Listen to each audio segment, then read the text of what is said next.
আসসালামু আলাইকুম গাইস, সবাই ভালো আছেন? আমিও ভালো আছি। এই হলো আমার কালার বাট মুরগি। আজকে বয়স 16 দিন। 16 দিন বয়স। আন্দাজে কালার বাট বাচ্চা আলহামদুলিল্লাহ। আমার বাচ্চা অনেক চঞ্চল। আলহামদুলিল্লাহ আমার বাচ্চা অনেক সুস্থ আছে। আসলে মুরগি চর্চা করতে হবে। মুরগিকে সকাল বিকাল ভুসি নাড়ি দিতে হবে। খাবারের 3 বেলা থেকে 4 বেলা দিবেন।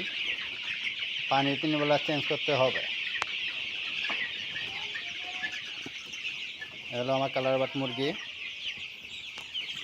দেখেন কি চঞ্চল, কীভাবে পুরা ধরে লাগিয়েছে ওরা।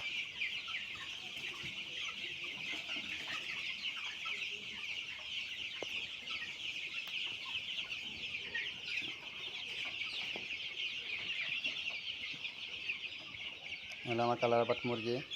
সবাই দোয়া রাখবেন, ভালো থাকবেন। আসসালামু আলাইকুম।